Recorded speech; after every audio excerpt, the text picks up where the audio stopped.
आज हम बनाएंगे गुजरात की फेमस स्नैक्स रेसिपी जिसका नाम है मेथी मुठिया, जो कि बनती है फ्रेश हरे भरे मेथी के पत्तों से। ये मुठिया जनरली फ्राई करके बनाई जाती है, लेकिन आज मैं इसे फ्राई और स्टीम दोनों तरीके से बताऊंगी, जिसे आप घर में आसानी से बना सकते हैं चाय और कॉफ़ी के साथ, और इसे आप अपनी मनपसंद चटनी के साथ सर्व कर सकते हैं। तो चलिए इस सिंपल सी टेस्टी सी रेसिपी को चुटकी में बनाते हैं। तो यहाँ पे मैंने ये फ्रेश मेथी ली है, लगभग 100 ग्राम्स फ्रेश मेथी है। और सबसे पहले हम इसके पत्तों को निकाल लेंगे। तो इस तरीके से जो मोटे स्टेम्स है ना, उसे हम निकाल लेंगे, नहीं तो खाने में ये अच्छे नहीं लगते हैं। सिर्फ पत्तों का ही हम इस्तेमाल करना है। तो सारे मोटे स्टेम्स को हम इस तरीके से निकाल के पत्ते अलग कर लेते हैं। और यहाँ पे मेथी को मैंने बहुत अच्छे से धो लिया है, तो तोड़ने से पहले आप इसे अच्छे से धो लीजिए। तो ये मैंने मेथी के पत्ते सभी तोड़कर अलग कर लिए हैं। और चलिए अब इसे हम रफली चॉप करते हैं। तो इस तरीके से हम यहाँ पे सीजर से चॉप कर रहे हैं, वैसे आप नाइफ से भी कर सकते हैं। और बिल्कुल छोटे छोटे पीसेस में हमें इसे चॉप करना है। तो ये देखिए इस तरीके से मैंने पूरे मेथी को चॉप कर लिया है। और चलिए अब हम अदरक हरी मिर्च का पेस्ट भी बना लेते हैं। तो यहाँ पर जार में हम डालते हैं अदरक। यहाँ पे मैंने 2 इंच अदरक का टुकड़ा लिया, जिसे रफली चॉप कर लिया है। और साथ में हम 4 पीस हरी मिर्च भी डाल देते हैं, बस बगैर पानी डाले हुए। अब इसे हमें ग्राइंड कर लेना है। तो ये देखिए इस तरीके से मैंने अदरक हरी मिर्च का दरदरा सा पेस्ट बना लिया है। बहुत ज़्यादा महीन पेस्ट नहीं करना है, इसी तरीके से ड्राई होना चाहिए, पानी नहीं होना चाहिए इसमें बहुत। और चलिए अब मेथी मुठिया बनाने के लिए यहाँ पे बोल में मैंने सभी मेथी पत्ते डाल दिए हैं इस तरीके से। और अब इसमें हम डालते हैं अदरक हरी मिर्च का पेस्ट, और साथ ही में हम लाल मिर्च पाउडर भी डाल देते हैं। ये कश्मीरी लाल मिर्च है जो तीखी नहीं है। और थोड़ा सा हल्दी पाउडर भी डालेंगे। और फिर इसमें हम डाल देते हैं आमचूर पाउडर, और यहाँ पर थोड़े से हम सफ़ेद तिल भी डाल देते हैं। सफ़ेद तिल नहीं है तो आप इसे स्किप भी कर सकते हैं। और थोड़ा सा हम चीनी डालते हैं, और टेस्ट के अकॉर्डिंग इसमें हम नमक डालेंगे। फिर इसमें हम डाल रहे हैं लगभग 1/4 कप दही। तो यहाँ पे मैंने खट्टा दही नहीं लिया है।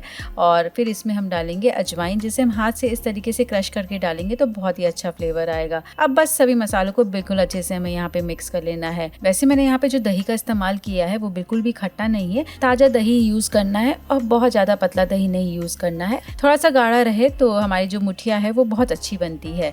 तो इस तरीके से देखिए मैंने सभी मसालों को बहुत ही अच्छे से मिक्स कर लिया है।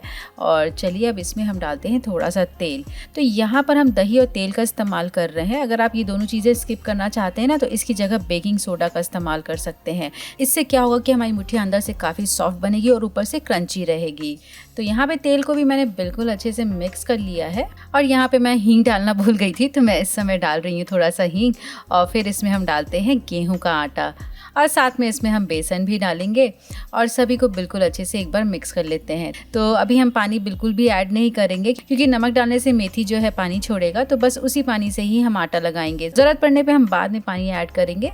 तो इस तरीके से गेहूं के आटे और बेसन को बहुत ही अच्छे से मिक्स करना है।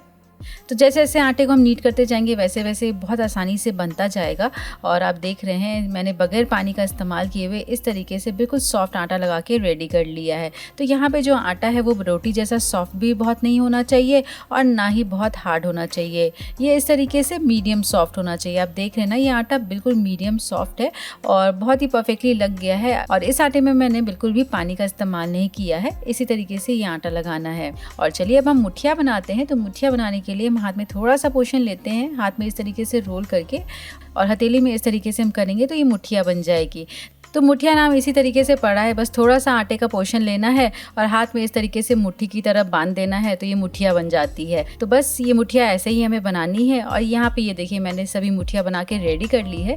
लेकिन अभी हम इसे फ्राई नहीं करेंगे, इसे हम थोड़ा सा सेसमी सीड के साथ भी कोट कर लेते हैं, यानी कि सफ़ेद तिल के साथ इस तरीके से हम कोट कर लेंगे, जिससे ये देखने में बहुत अच्छी लगेगी। वैसे ये वाला जो स्टेप है ना बिल्कुल ऑप्शनल है, आप चाहें तो स्किप कर सकते हैं। तो इस तरीके से सफ़ेद तिल के साथ कोट करने के बाद अब चलिए इसे हम एक एक के फ्राई करते हैं। तो यहाँ पर फ्राई करने के लिए मैंने तेल को बिल्कुल अच्छे से गरम कर लिया है, और गरम तेल में डालकर मुठिया को हम फ्राई करेंगे।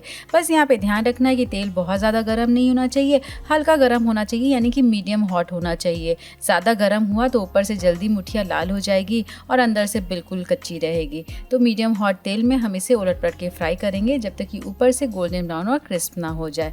लगभग 3 से 4 मिनट में ये मुठिया बन के फ्राई हो जाती है, और चाय कॉफ़ी के साथ तो इस मुठिया को खाकर मज़ा ही आ जाएगा। तो बस 3 से 4 मिनट हो गया है और ये मुठिया को मैंने उलट पलट के फ्राई कर लिया है। आप देख रहे हैं कितना अच्छा कलर आया है। तो बस इसे हम और फ्राई नहीं करेंगे और चलिए अब इसे हम पैन से बाहर निकालते हैं और बाकी सभी बची हुई मुठिया को हम ऐसे ही फ्राई करके रेडी कर लेंगे। तो ये देखिए मैंने फ्राई करके मुठिया बना लिया है, जो कि ऊपर से क्रंची अंदर से काफ़ी सॉफ्ट है, खाने में बहुत टेस्टी है। अगर कोई गेस्ट आए तो इसे आप बना सकते हैं। बनाना आपने देखा काफ़ी सिंपल है। तो यहाँ पे तो मैंने फ्राई करके ये मुठिया बना लिया है। अब चलिए हम स्टीम करके मुठिया कैसे बनाए ये भी देख लेते हैं। तो स्टीम करके मुठिया बनाने के लिए मैंने यहाँ पे ये रोल लिया है। ये सेम वही डो है जैसे मैंने पहले लगाया था। आटा लगाने का तरीका बिल्कुल सेम ही रहेगा, उसमें कुछ चेंजेस नहीं है। सिर्फ यहाँ हम स्टीम करके बनाएंगे। तो यहाँ पे हम इसे 2 पोर्शन में डिवाइड कर लेते हैं और अब हम एक पोर्शन लेते हैं और इसे इस तरीके से प्लेटफॉर्म पे रोल कर लेंगे। तो यहाँ पे हमें बहुत पतला रोल नहीं करना है, थोड़ा सा मोटा ही रोल हम इस तरीके से बनाएंगे। तो आप देख रहे हैं ना, मैंने इसे ऐसे स्मूथ कर दिया है, एक लॉग बना दिया है। और अब हम दूसरा पोर्शन भी लेते हैं और इसे भी हम इस तरीके से ही रोल करेंगे। तो यहाँ पे मैंने आटे को 2 पोर्शन में डिवाइड करके ये 2 रोल्स बना लिया है और अब इन रोल्स को हम स्टीम करेंगे। तो स्टीम करने के लिए मैंने यहाँ पे ये चन्नी ली है और चन्नी को हम ऑयल से ग्रीस कर लेंगे और इस ग्रीस चन्नी में हम रखते हैं ये दोनों रोल्स। अब रोल्स को चन्नी में रखने के बाद अब हमें स्टीम करना है। तो यहाँ पे पैन में मैंने लगभग 1 लीटर पानी लिया है, जिसे बहुत ही अच्छे से गर्म कर लिया है। ये उबल रहा है पानी। बस अब हमें यहाँ पे कुछ नहीं करना है, चन्नी को कंटेनर के ऊपर रखते हैं। वैसे अगर आपके पास ये चन्नी नहीं है ना, तो आप किसी प्लेट के ऊपर भी रखकर स्टीम कर सकते हैं। और अब इसे हम ढक देते हैं और लगभग 8 से 10 मिनट के लिए मीडियम फ्लेम पर रखकर इसे स्टीम होने देंगे। तो 10 मिनट हो गया है मीडियम फ्लेम पर स्टीम करते हुए और अब हम ढक्कन को खोलते हैं और ये देखिए मुठिया कितने अच्छे से स्टीम हो गई है। थोड़े से क्रैक्स आ गए हैं तो कोई प्रॉब्लम नहीं है, ऐसे क्रैक्स आते ही हैं। अगर आपको चेक करना है कि ये स्टीम हुई है कि नहीं, तो इसके लिए अंदर एक नाइफ डालकर आप चेक कर सकते हैं। अगर नाइफ साफ निकली है इसका मतलब है बहुत अच्छे से स्टीम हो गई है। और चलिए अब इसे हम पूरी तरीके से ठंडा होने के लिए रख देते हैं।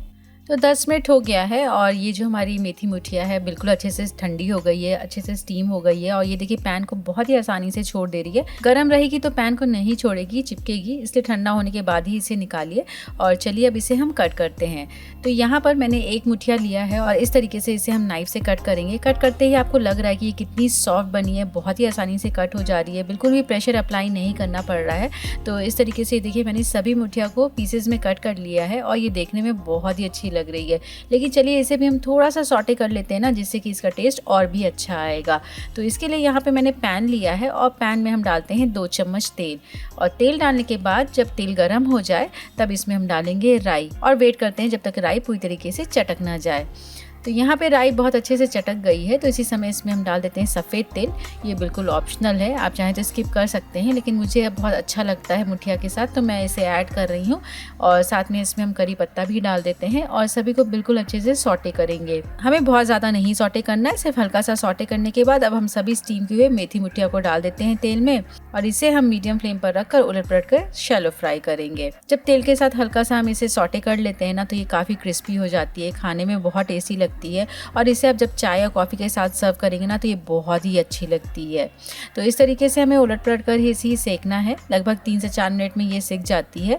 तो अगर आप फ्राई करके नहीं खाना चाहते हैं तो इस तरीके से हल्का सा शैलो फ्राई करके भी ये मुठिया खा सकते हैं, जिसका टेस्ट काफ़ी अमेजिंग है। तो ये वाली मुठिया भी बनकर रेडी हो गई और आपने देखा दोनों तरीके से मैंने कितने सिंपल वे में मुठिया बना लिया है। और आपको कौन सा तरीका सबसे ज़्यादा अच्छा लगा मुझे कॉमेंट करके ज़रूर बताइए। इससे पहले मैंने मेथी से आलू मेथी मटर की सब्जी भी बनाई थी, जो कि बहुत ही टेस्टी और ढाबा स्टाइल बनी थी। तो इसकी रेसिपी को आप यहाँ पे क्लिक करके ज़रूर देखिए।